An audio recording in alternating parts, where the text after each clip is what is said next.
kalau kamu jadi orang, jadilah pelopor, jangan jadi pengekor, katanya.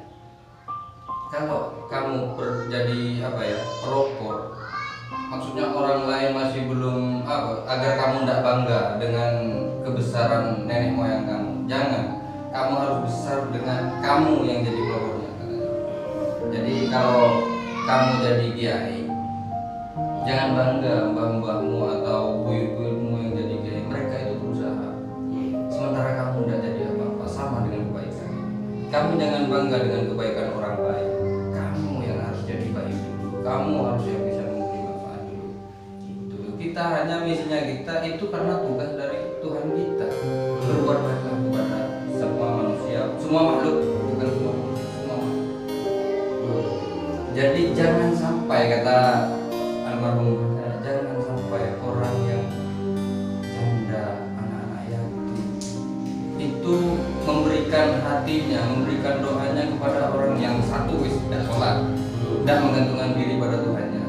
Kedua, orang yang memperjudikan kekuasaan karena dia akan makan orang yatim, orang miskin, orang janda-janda itu kan. Get it when I get back.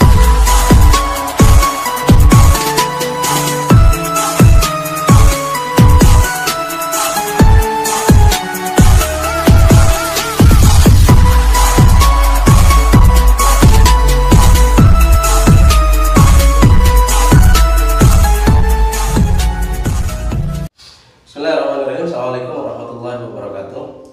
Alhamdulillah, segala puji bagi Allah, salat dan salam kepada baginda Nabi Muhammad SAW. Siang hari ini kita ketemu lagi di channel YouTube Chandra Revolusi, masih tetap dalam pembahasan ngopi bareng dengan teman-teman penghubung kebaikan, di mana mereka semuanya tergabung dalam sebuah komunitas Maslah, yaitu Majelis Silaturahmi, Sedekah dan Dakwah. Dan momennya ini kita 1 Januari 2021 itu hari jadi Maslah yang ke-5 tahun. Nah, dari sini banyak pengalaman yang sudah ditemukan dijalani oleh teman-teman Maslah.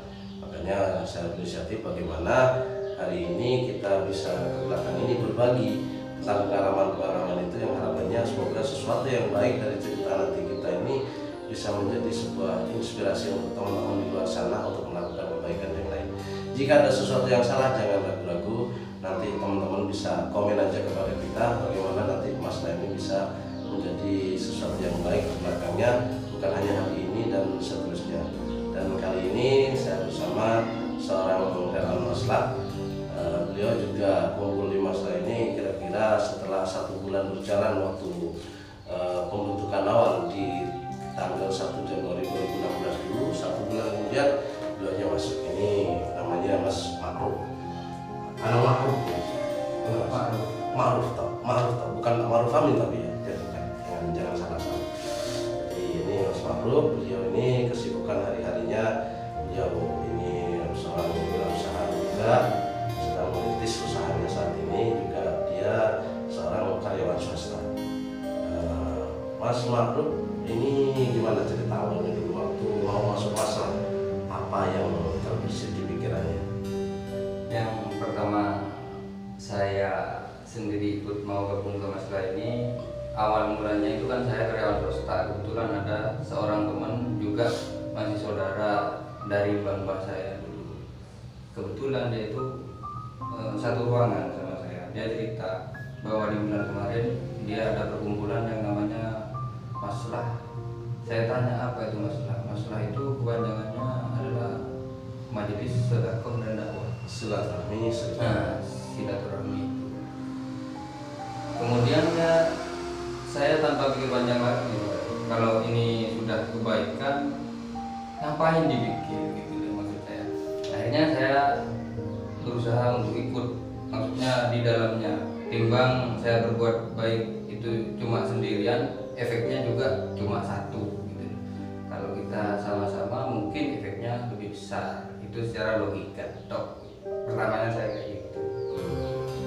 Ya, motivasinya ya karena itu kebaikan. Tidak ada lagi. Simpel ya sebetulnya. Ya. Terus ketika sudah masuk di dalam Maslah sendiri, ternyata apa yang sampai temukan? artinya mungkin sewaktu dulu di Maslah, kemudian berkumpul dengan teman-teman Maslah yang orang-orangnya banyak dari latar belakang yang berbeda, sampai menemukan apa di dalam sana sampai 5 tahun sama bertahan sampai sekarang.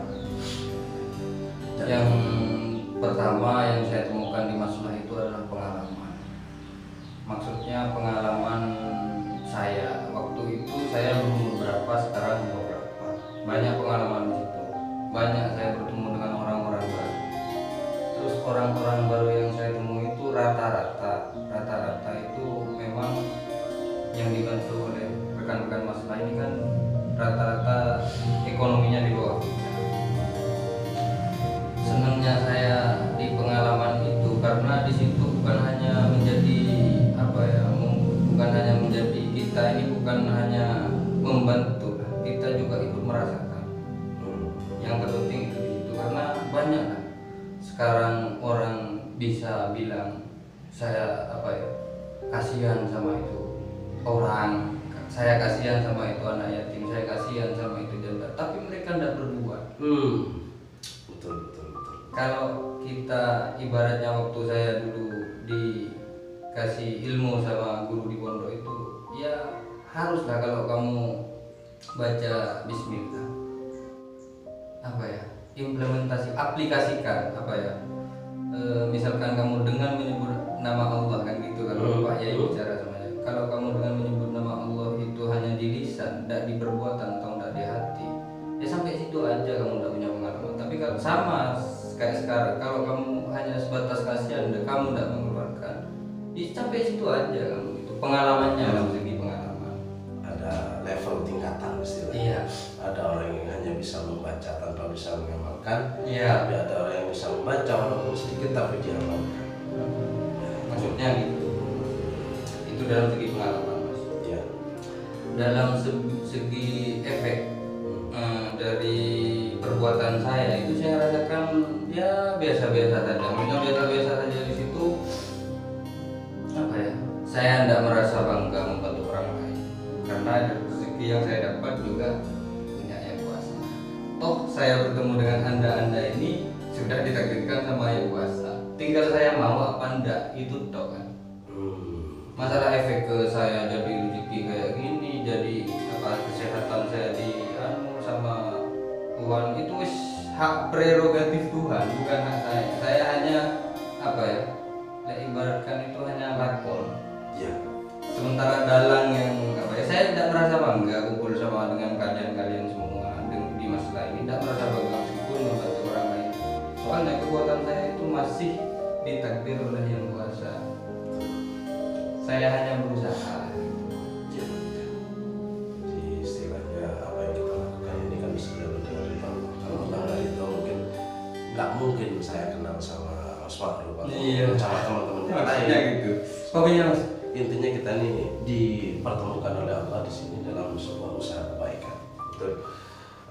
Setelah kalian sudah mengikuti, ya sebetulnya banyak hal yang kalau diceritakan semua nggak akan nutup. Cuma dari beberapa pengalaman yang adakah pengalaman yang paling berkesan dan sampai sekarang mungkin sama yang lupa, dari kegiatan kita berdonasi atau mungkin kegiatan kita membantu atau mungkin kegiatan kita dalam susah payah mengejar sesuatu untuk memberikan kebaikan kepada orang. Ada nggak pengalaman yang paling berharga selama di Maslah?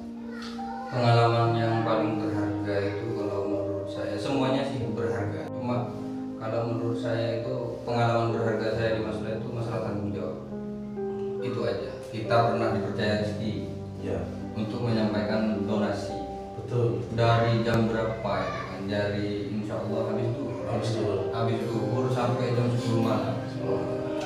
Taruhan kita kan bukan masalah tanggung jawab kita, sampai punya keluarga, saya punya keluarga, saya punya tanggung jawab di keluarga, sampai punya tanggung jawab di keluarga. Betul. Kalau keluarga yang di belakang nggak ikut menopong kita, maksudnya yang laki keluar, yang di belakang ini nggak ngerti, nggak tukaran, mas. Kita nggak punya kita donasikan itu, kita nggak dikasih uang untuk bensin untuk apa, itu kan masalah tanggung jawab. Cuma kalau yang di belakang peran istri ini tidak sejalan dengan kita, berantakan kita, kan gitu. Jadi kesuksesan kita, saya sampai sama teman-teman itu benar-benar didukung oleh perempuan hebat menurut saya. Betul. Bener kata Kanjeng Nabi itu, kalau perempuannya rusak, negara rusak. Itu benar itu. Jadi kita berbuat baik, berbuat ini, buat itu. Itu sebenarnya yang apa ya? Yang pengertian di belakang kita, di garis belakang kita. Sama kayak sepak bola, kalau semua nyerang di belakang tidak ada yang jaga, kebobolan. Betul. Betul. Mau berbuat baik gimana? Kan gitu. Ya Allah itu ngasih kita kebaikan, istri-istri yang baik. Iya, istri sama anak mas lain menurut saya hebat. Tak comel, tak terlalu kamu. Iya. Hanya bisa ditinggal seharian, kadang lebih, semuanya juga bukan urusan penghasilan. Kita sama-sama tujuannya niat baik, dan Allah kasih kita kebaikan sehingga sama-sama mengerti dan memahami. Memang betul, waktu itu kita berangkatnya itu ke satu tempat di pelosok daerah, kalau saya bilang mungkin teman-teman nggak tahu ya, tapi itu anggaplah daerah utara agak ke barat, di pojok sana. Kita naik gunung, nyampe di sana kita selesai insya Allah pada Isya. Kemudian target lagi kita ternyata ke daerah selatan bagian timur, jauh lagi, jadi jauh tuh, turun lagi kita nyampe ke sana. Ya alhamdulillah sampai malam-malam waktu itu daerah Merawan itu yang sebetulnya ekspektasi kita nggak jauh ke sana. Di mana ini tempatnya Merawan? Mana Merawan? Ini yang jalan juga sama-sama nggak tahu, ternyata ternyata di sini. Tapi ya istimewanya sebuah kebaikan seperti itu. Memang teman-teman itu nggak mikir gitu loh, kita mau kemana, yang penting ketika kita diberi tanggung jawab ya kita jalan sudah, seperti itu. Mungkin ini salah satu apa ya yang membuat kita selama 5 tahun ini tetap eksis. Dan saya, teman-teman yang lain itu bukan karena saya, kamu atau siapa, tapi kita ini sebuah keluarga saling menguatkan. Jadi nggak ada siapa yang di depan, nggak ada. Jadi semuanya intinya lah bagaimana kita bisa membuat kebaikan kepada yang lain. Selama sampean sedang mengikuti itu ya, istilahnya mungkin ada harapan atau mungkin cita-cita yang selama ini ada di benak sampean. Sudah 5 tahun masalah ini berjalan, juga sudah saya lah berbuat sudah pada titik inilah istilahnya. Mungkin cita-cita atau harapan apa yang belum tercapai, mungkin sebuah mimpi besar ke depan, bagaimana nanti kegiatan kebaikan ini akhirnya jadi seperti apa gitu. Mungkin yang saat ini belum kita capai. Ya kalau harapan saya ke belakang sih apa ya, masalah ini gimana caranya selalu istiqomah dalam kebaikan itu aja. Maksudnya kita saling apa ya, saling mengingatkan dalam artian di mana kepentingan pribadi, di mana kepentingan sosial. Tapi kalau kita berbenturan dengan, maksudnya bersamaan, kita punya kepentingan pribadi, kita punya kepentingan sosial. Nah, sementara di masalah ini kita orangnya berkelompok. Jadi kalau misalkan ada salah satu yang kepentingan pribadi, itu aja dulu. Karena ini bagian dari apa ya? Bagian dari penyeimbang antara sosial dan pribadi. Kalau urusan pribadi kan apa Mas ya? Tanggung jawab kita, ikrar kita kepada keluarga. Nah, kalau masalah sosial itu memang tanggung jawab kita, tapi kita harus pandai-pandai membagi antara kepentingan sosial dan kepentingan pribadi. Itu saya sendiri, saya rasakan sendiri. Untuk masalah sendiri nanti kalau sudah kita saling pengertian, itu akan berjalan dengan sendirinya. Kayak kalau misalkan masalah punya usaha, masalah nanti punya sayap-sayap di mana ya, di desa lain atau di mana ya, di kota lain, kan ada itu teman yang berdonasi kayak apa? Rifki. Iya. Malah dia sering apa ya, ngasih masukan ke kita biar kompak, kan malah dia apa ya, sebenarnya perannya sih kayaknya nggak ada lah hitungannya di kita, tapi dia sebenarnya besar. Dengan dalam sebuah kebaikan ini tetap kita apa ya, sama-sama dipikirkan. Terkadang kebaikan yang didasari dengan nafsu, terlalu mengejar sesuatu yang kita buru, sampai kita lupa tanggung jawab kita sendiri. Nah ini jangan sampai kita jalan betul. Jadi kan situasinya seperti itu memang. Di belakang bagaimana bisa terjamin, tapi dalam kegiatan sosial kita tetap jalan. Itu maksud saya. bukan ada sebuah ketimpangan karena ini harus begini begitu, tidak, semuanya tetap karena itu sudah tanggung jawab kita masing-masing. Nah, inilah fungsi dari sebuah organisasi atau komunitas, kita saling melengkapi. Memang dalam sebuah komunitas nggak harus sama itu malah repot nanti ya, kita. nggak indah jalannya. Saya ini wis, bangunan ini kalau misalkan pasir semua ya nggak kuat dia. Betul. Harus ada semen, harus ada pasir, harus ada bata, iya harus ada kayu. Yang kita di masalahnya gitu, harus bisa jadi yang jadi semen, harus bisa yang jadi batu, harus bisa baru dia kokoh, harus bisa yang jadi cat, gitu maksudnya saya. Jadi dalam keragaman kita, ada yang sampai kerja apa, saya kerja apa, teman-teman lain kerja apa, itu malah membentuk kekuatan kita, man. Buktinya yang sekarang sampai 5 tahun itu gara-gara keragaman kita, karena perbedaan kita, kan gitu. Memang terkadang kita di masa itu ada debat-debat kecil, tapi itu karena baik isu dari perbedaan paham pemikiran atau mungkin perbedaan dalam menyikapi satu masalah. Iya. Tapi itu jadi sebuah kelucuan-kelucuan sendiri yang akhirnya ketika ketemu semakin dekat, semakin akrab. Karena jalinan ini sudah dibuat bukan pertemanan lagi, tapi buat kami sudah sebuah persaudaraan. Yang semoga nanti persaudaraan itu bisa mengantarkan kita kepada kebaikan-kebaikan yang lain. Sama. Kalau intinya kita dalam membuat kebaikan itu apa sih? Apakah kita itu melihatnya bahwa diri kita ini dari segi yang berkemampuan? Apakah dari kita ini dari segi yang orang punya jabatan?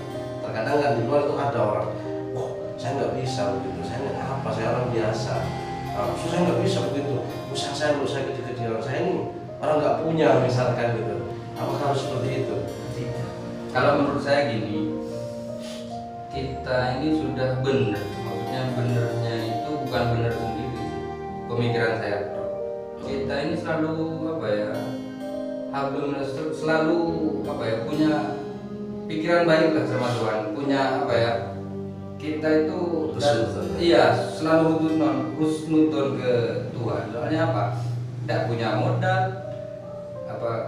pekerjaan awur-awuran, tapi apa yang kita perbuat itu menghasilkan kebaikan yang kalau menurut saya. Satu contoh di sini yang di dekat saya ini, di rumah Ustaz Kolide itu kan waktu itu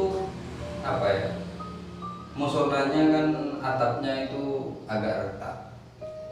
Terus dia cerita sama saya, Dek, gimana caranya pendidikan santri ini biar berjalan aman, soalnya kalau hujan nanti, kalau kan keselamatan santri ini penerus kita deh. Jadi kalau kita mengandalkan uang pribadi saya, adik atau sekitar ini bukan tidak mampu, cuma kan efeknya nanti itu kebetulan di masalah ini saya rundingan waktu itu sama Mas, di sini ada gini. Akhirnya kita survei. Setelah kita survei, ayo bismillah kita jalan bareng. Itu pun berapa itu yang dihabiskan di sana. Terus kita punya apa waktu itu? Nggak ada. Sepeser pun waktu rapat pertama itu nggak ada. Iya, itu modal pertama kita kan cuma kita berbaik sangka kepada Allah, kan gitu. Jadi modal utama itu bukan jabatan, bukan kekuatan, ya bukan harta benda. Modal utama itu aja, ke pangeran, iya ke Tuhan, iya kita berarti aku ditakdirnya ini sama Tuhan, ya tak lakoni. Perkara hasilnya Tuhan nanti yang membuktikan gitu. Iya. Terbukti sekarang kita tidak punya modal apa-apa, musola selesai. Gitu. Itu Berapa rumah selesai, itu peran pentingnya bukan di kita sebenarnya.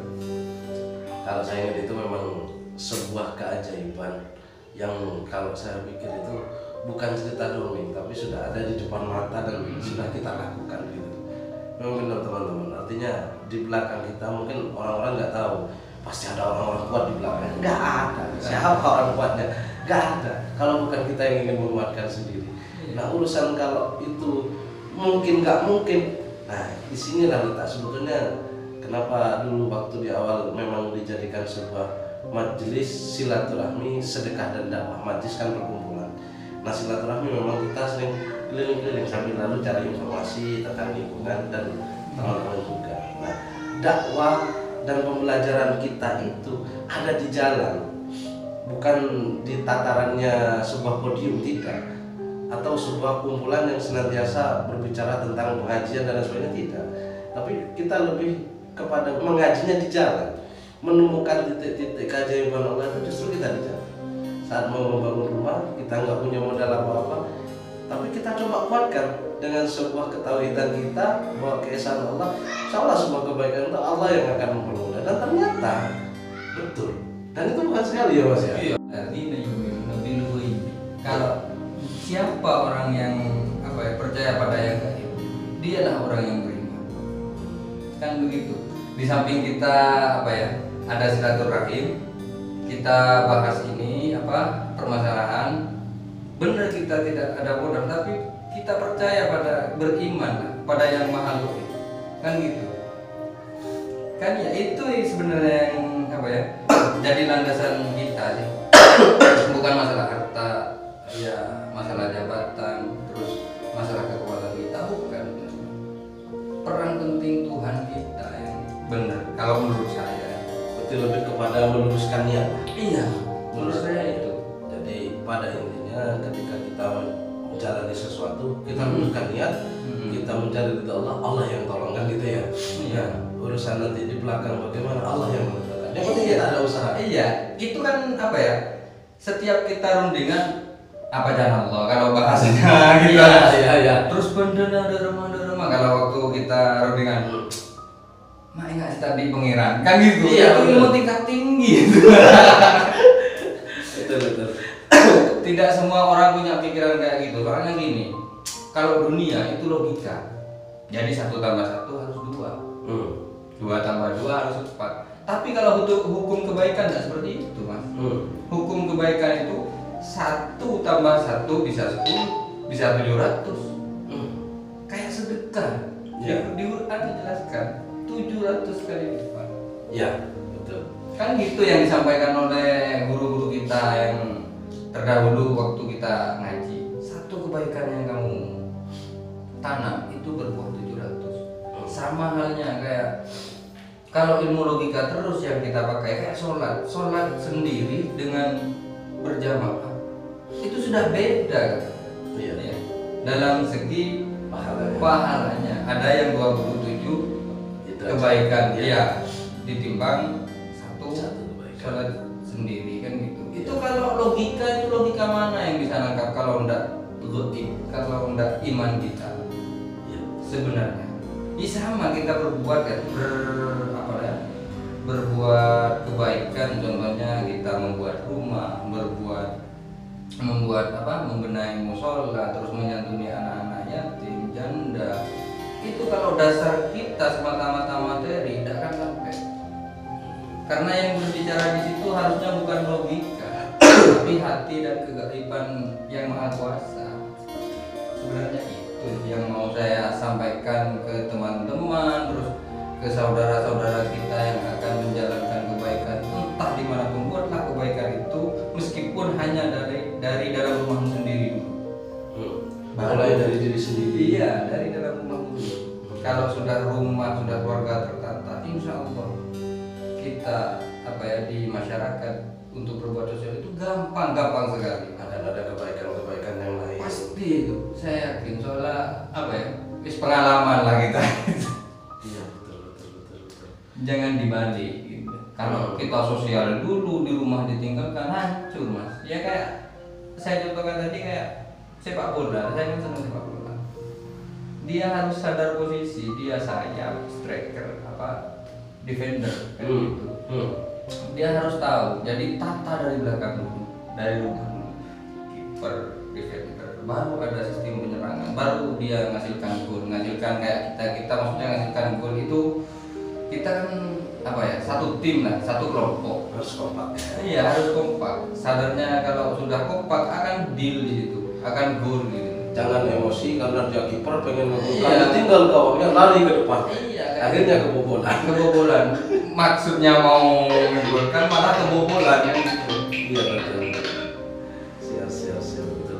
Memang harus ditata dan diperhitungkan secara matang. Tapi untuk menjadi keridhaan Allah Subhanahu Wa Taala memang terkadang di luar nalar dan pikiran kita. Karena sesuatu yang dijalankan itu yang berdasarkan pada keyakinan Iya. itu lebih bisa jadi daripada sesuatu yang terkadang dihitung dan diukur. Iya. Karena akal manusia nggak nyampe dengan akalnya Allah gitu. Betul. Memang yang kita jalani seperti itu teman-teman. Jadi mungkin teman-teman juga di luar banyak yang bertanya apa sih sebetulnya dan siapa sih orang-orang di belakangnya. Terus terang hari ini kita sampaikan memang kita tidak ada orang-orang kuat di belakang karena memang berdasarkan perjalanan kita, basic kita beda-beda dan kita semua bukan dari kalangan orang-orang yang istilahnya ekonomi mapan atau mungkin taraf keilmuannya luar biasa, tidak. Tapi karena begitu kita berkolaborasi di sini, saling mengisi, saling menguatkan, menyemangati dan saling mengingatkan satu sama yang lain. Beda-beda memang dari semuanya anggota yang ada itu memang enggak sama istilahnya latar belakangnya. Cuma ini yang membuat sebuah masalah itu bisa hidup selama 5 tahun dan sampai saat ini insya Allah kita akan berusaha eksis. Dan kalau harapan saya sebetulnya masalah itu bukan cuma ada di generasi kita, tidak. Artinya walaupun dia tidak bernama masalah, tapi inti dari poin kebaikan dan ide-ide kebaikannya itu bisa tetap jalan. Paling tidak pada masa kita bisa diteruskan nanti anak-anak cucu kita. Entah nggak tahu nanti jadinya masalah ini seperti apa, saya juga nggak pikir. Artinya dulu kita itu bikin masalah kan nggak mikir ini mau dibuat sebuah organisasi apa resmi atau mau cuma dibuat kumpul-kumpul aja. Nggak ada, kita nggak mikir sana, yang penting bisa memberi manfaat. Wallahu a'lam nanti jadinya Allah yang akan mau jadi seperti apa kan begitu. Iya. Jadi seperti itu. Makanya saya harapkan teman-teman di luar sana yang mungkin masih belum paham tentang masalah seperti apa dengan video-video kita ini bisa tahu. Jadi jangan khawatir ketika ada kemauan teman-teman semua untuk sama-sama berbagi kebaikan dengan kami selalu terbuka untuk menerima semua anggota dan kami juga selalu terbuka untuk menerima semua kritikan dan saran. Di sini kita sama-sama belajar, di sini kita sama-sama mencari jati diri kita masing-masing. Di sini ini bukan tempatnya orang yang hebat atau bukan, kita sama-sama belajar dan sama-sama dari kalangan orang.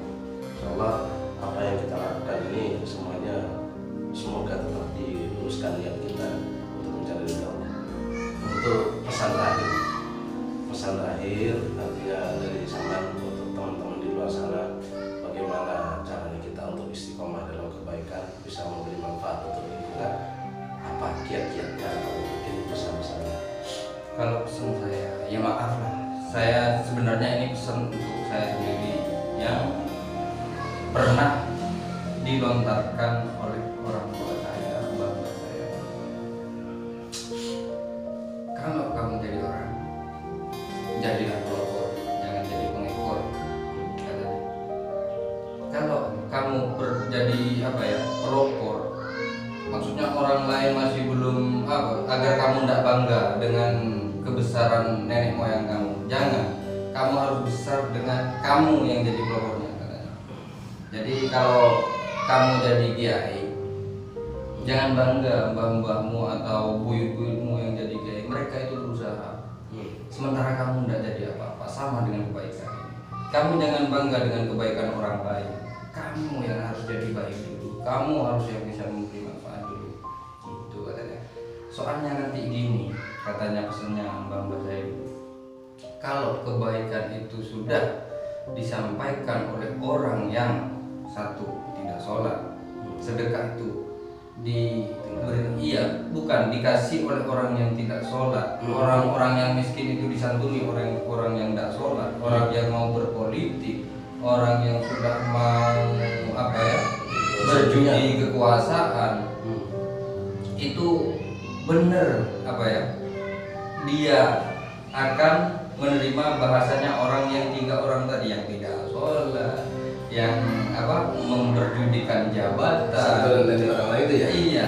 Kalau kita yang tidak punya jabatan kayak gini, kita punya misi apa dengan itu? Kita hanya misinya kita itu karena tugas dari Tuhan kita. Berbuat baiklah kepada semua manusia, semua makhluk, bukan semua manusia, semua makhluk. Jadi jangan sampai, kata almarhum, jangan sampai orang yang janda, anak-anak yatim itu memberikan hatinya, memberikan doanya kepada orang yang satu wis tidak sholat, tidak menggantungkan diri pada Tuhannya.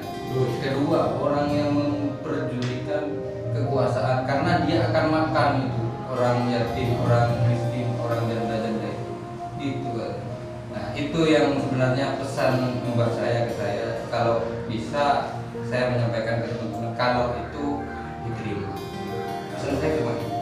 Jangan apa ya? Jangan menyia-nyiakan kesempatan untuk berbuat baik. Karena apa? Kalau kebaikan itu, kalau sekarang kan berupa materi, keluar dari orang yang zalim, dia malah bunuh diri. Apa ndak dosa kita sebab kalau kita tahu itu dosa kita, kalau kita tahu itu aja pesan saya.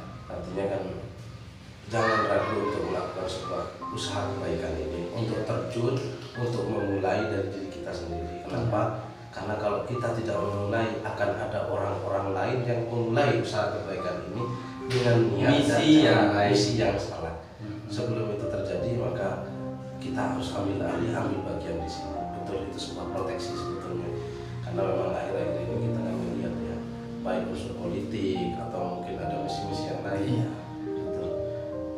Untuk sebuah kebaikan, memang orang-orang baik harus segera turun tangan, harus segera ambil bagian. Karena kalau tidak, tempat-tempat kebaikan yang seharusnya menjadi ladang dakwah, ladang amal dan ibadah kita akan dikuasai oleh orang-orang yang tidak bertanggung jawab. Dan maka itu bisa kita protek, kita amankan, kita baik-baik semuanya, sehingga saya harapkan teman-teman di luar sana yang paham dan tahu serta mengerti tentang apa yang kita sampaikan ini untuk bisa menghidupkan kebaikan dalam dirinya, baik itu mulai dari keluarganya, lingkungannya, kemudian masyarakatnya, baru kita sebarluaskan kepada yang lain agar terjadi sebuah proteksi ya, pengamanan sendiri, sehingga paling tidak dalam diri kita terjaga, keluarga kita terjaga, lingkungan kita terjaga, dan utamanya masyarakat kita terjaga dari pengaruh-pengaruh yang tidak baik yang bisa ditimbulkan dari orang-orang yang datang ketika kita tidak mau ambil bagian.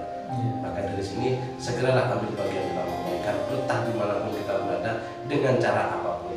Yang jelas dimulai dari diri kita sendiri, keluarga kita, kemudian kepada masyarakat kita. Dan ingat, jangan ditunda-tunda sebuah kebaikan itu mulai dari saat ini, sekarang juga, dan mulai dari diri kita sendiri. Insyaallah itu sebuah hikmah yang kita bisa ambil hari ini. Semoga menjadi kebaikan untuk saya dan teman-teman semuanya di luar sana. Jika ada sesuatu yang salah, yang keliru, monggo silakan komen. Kita siap terima untuk segala masukannya untuk kebaikan masalah ke belakang yang sudah saat ini 5 tahun. Semoga Allah Subhanahu wa taala memberikan kepada kita semua untuk menjadi orang baik dan berbuat baik, dan senantiasa menjauhkan kita dari keburukan-keburukan orang-orang jahat yang senantiasa datang kepada kita dengan wajah-wajah manis, ternyata mereka punya misi dan visi yang lain. Insyaallah itu kita bisa membentengi. Baik, terima kasih. Kurang lebihnya mohon maaf. Jangan lupa subscribe, like, dan komen channel YouTube Chandra Revolusi, dan tetap doakan bersama bagaimana kebaikan majelis silaturahmi, sedekah dan dakwah ini ke belakang. Saya kira cukup sekian dulu. Subhanallahumma bihamdik, asyhadu an la ilaha illa anta, astaghfiruka wa atubu ilaik. Wassalamualaikum warahmatullahi wabarakatuh.